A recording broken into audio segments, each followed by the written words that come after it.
page 7. The unit was moved from Camp Shanks on the 27th of December 1943 by train to the dock where the English ship, the Dominion Monarch, awaited our arrival. We immediately went aboard and were assigned compartments.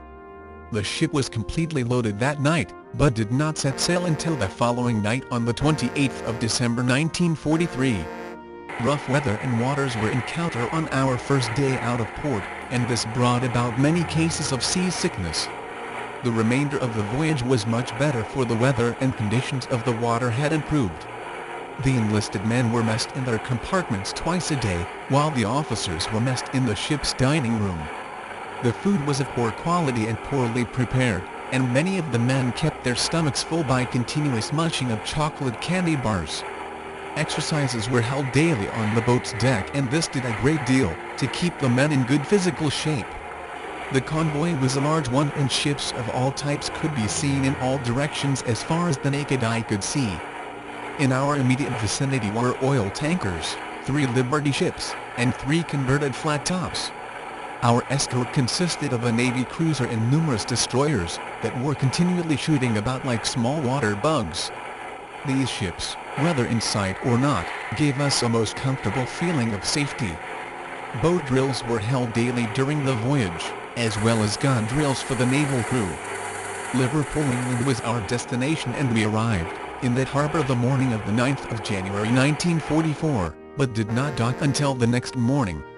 Troops began to debark at noon, and our unit, being one of the last to come down the gangplank, did not set foot on English soil until 9:30 in the evening. Here we were greeted with a drizzling rain. At the end of the march through the streets of Liverpool to our train, we were welcomed with a cup of hot coffee and a donut, given to all by the Red Cross personnel at the station. Around midnight the train left the station, and travelling through the night we arrived at a siding near Newbury, England on the 11th of January 1944. Leaving the train we were loaded on trucks and driven to our new station, Camp Columbia, B, located about 3 miles southeast of Thatcham, Berks, England. The one thing that made the greatest impression was the effectiveness of the blackout in England. Naturally, we soon became accustomed to it and walked out like natives of the country. An orientation course was conducted by commanding officers with the voluntary aid of the camp commander, medical officers and the local chaplain. Particular emphasis was placed on good Anglo-American relations and on the customs of the United Kingdom. Subordinate subjects covered were racial relations, British country currency, camp regulation and standards of military courtesy and discipline in the European theatre of operation required. There were no changes in personnel, with the company's strength at 6 officers and 175 enlisted men. The entire company was quartered in Nissen huts and messed at the consolidation mess of the camp. Now let's hear what Albert Benakes recalls about the 965th Engineers crossing to England. They put us, this is on, I guess, mid-December. Of 43. Of 43. Mm-hmm.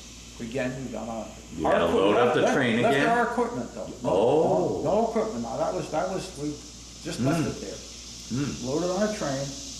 Well, I think we were in San Bernardino, just outside of Los Angeles, sort of waiting for something to happen. And so that's why we were going back and forth to Los Angeles and places for a while. Then we got back on the train again. This is now just Pullman cars. And again, Pullman cars and porters. And, where are we going? Well, the porters knew where we were going. Oh, really? Yeah, okay. the porter on the car said, "Oh, you're going to Camp Shanks." And where is Camp Shanks? It's just up the Hudson from New York City. So they did. We went to Camp Shanks, which is just outside of New York, just up the Hudson. And there wasn't much going on there, so we had to take leave. And as I say, a group of fellows there, and from our hometown of Stamford, there must have been a half a dozen men there. And so one of them was able to get a car that had left outside the gate, and we'd go home whenever we got a chance. Right. So I spent that Christmas of '43 at home, which was interesting. That's lucky. Okay. Yeah. Then we went back to that, and then they in late December, right after Christmas, they took us down to New York? New York, and we loaded on a British mortar ship. And it's across the channel in a Across the convoy, Atlantic. tremendous. Across the Atlantic, yeah. Big convoy, big convoy. The battleship Texas was on our side most of the way across. You could see them there across. And we just crossed it. And ended up in Liverpool. How long did it take you from New York to Liverpool? Do you remember how long? Well, if you look at this, I can't the exact numbers. It was December, they give you the dates on there. It was December 28th, 1943. and it arrived in January 9th. 9th, right, yeah. 1944. Okay. Right. So it was about 12 days Yeah, across yeah. the Atlantic. Well, of course, they had to go with the slowest ships. So that's what they did. So anyway, we were in Liverpool and they shipped us, and I'm not sure exactly where we were in England. We were down someplace in England, nothing to do.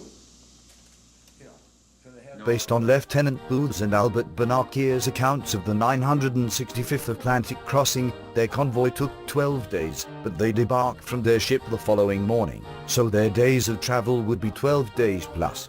They departed for New York on the 28th December 1943 and arrived in Liverpool, England on the 9th of January 1944. They debarked the next morning on the 10th of January 1944.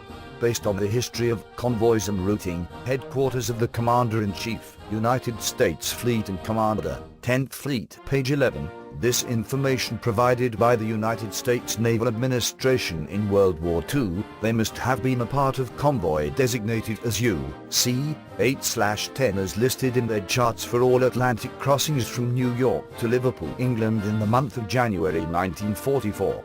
The small d in their chart designates convoys from New York to Liverpool, England. A review of convoys for the month of January 1944 taken from the History of Convoys and Routing by the United States Naval Administration in World War II.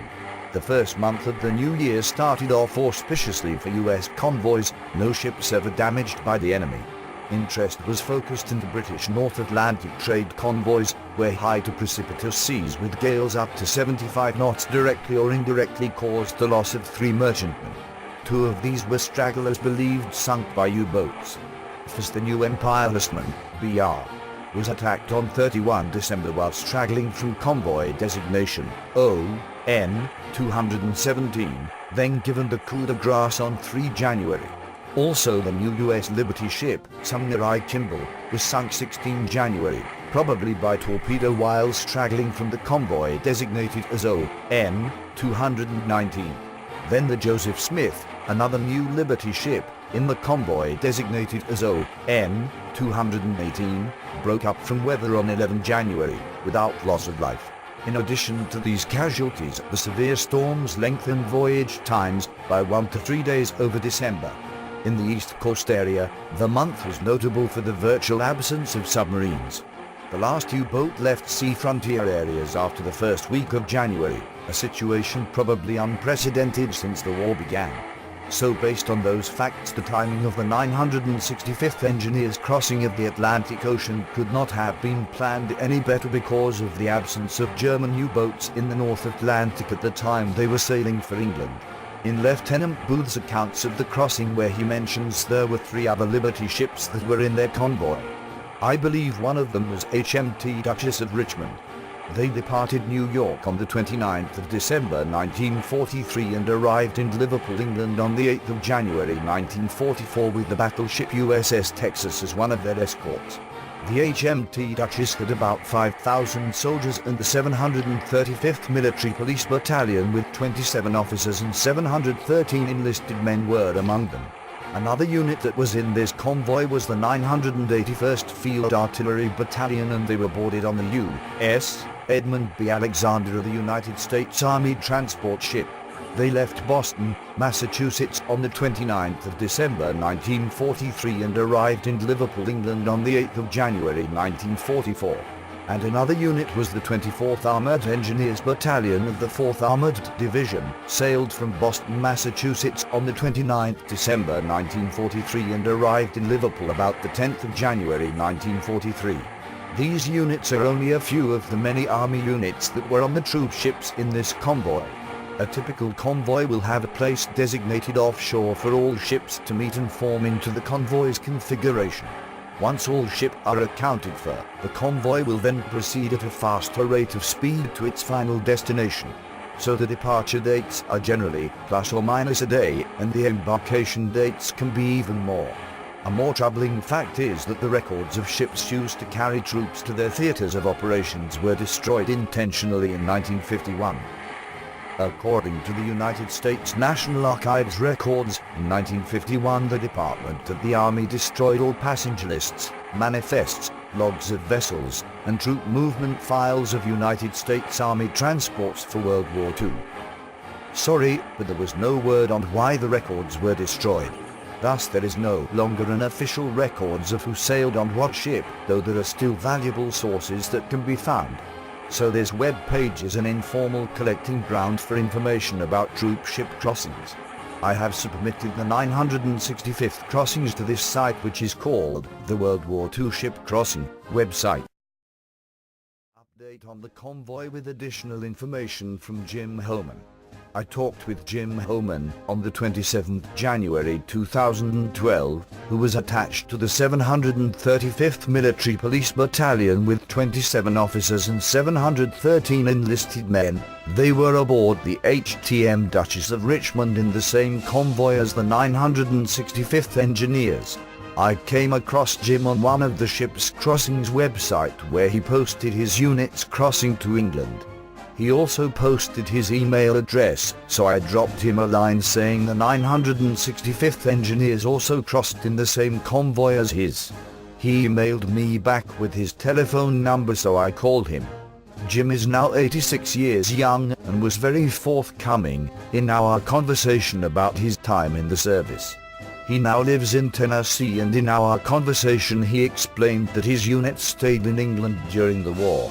Their primary missions were escort duties, traffic control, military security and law and order. I quickly looked up his unit's history, and the following excerpts is from a webpage called themilitary.com, webpage for the 735th Military Police Battalion, and it was posted in part by Richard Birch with additional information on Private Edward Skowski by the commentator. Mr. Birch writes as follows, page 6, the battalion's mission was providing security guards, town patrol, traffic control and convoy duty within London. On 8 September 1944, Private First Class John V. Lindorf, Company D, 735th Military Police Battalion, was killed from a bullet to the head at Victoria Docks, London, England, while on guard duty at 05:45 hours. John's father, Vincent Lindorf, and his mother, Helen, were both Polish immigrants. They both immigrated into the United States in 1908. He was 19 years old, she was 16 years old. John was the oldest of 8 children. The following are his siblings' names in descending order: Stella, Edwin, Casimir, Chester, Eugene, Vincent, and Jeanette. His father passed away in 1980 in South Bend, St. Joseph, Indiana. During 19 September 1944, Private Edward C. Skowski, motorcycle military policeman, 735th Military Police Battalion, was killed on duty from a motorcycle accident at 12:45 hours, 19 September 1944 during convoy duty at North Circular Road, London, England. PVT Skowski was from Youngstown, Ohio. His father, Louis, and his mother Mary were both Polish immigrants. Louis immigrated in 1911 and Mary in 1913. Edward was the first child born. He also had a brother named Louis who was 5 years younger than he. The 735th Military Police Battalion was alerted for deployment to France for the Normandy invasion. However, the 735th Military Police Battalion deployment was cancelled and the 701st Military Police Battalion was deployed in its place. The 735th Military Police Battalion remained in England during World War II and was credited for campaign participation in the European, African and Middle Eastern theatre campaigns. Jim did talk about one incident that occurred during the convoy to England. He explained that one of the ships behind his caught on fire and the whole convoy stopped. That was quite unusual for a convoy to do. In fact, they are under orders not to stop for any reasons.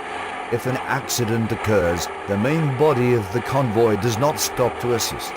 The next ship renders immediate assistance. Other ships to the rear pull around the accident. Jim has researched this incident but has come up with nothing. He even said the battleship Texas stopped.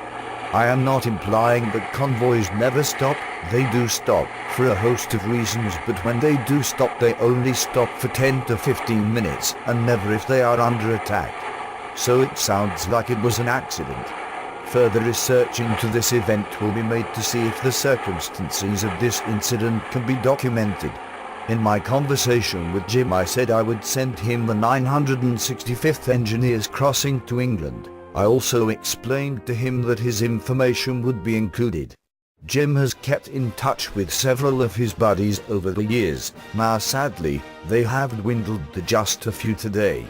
One is Charles R. Arnold from Ohio and Joe Kelly from Loudon, Tennessee.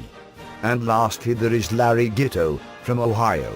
We all wish Jim and his fellow soldiers our sincere appreciation for their service and sacrifices for their country, and for my country the United Kingdom, and finally to the world, for a job well done.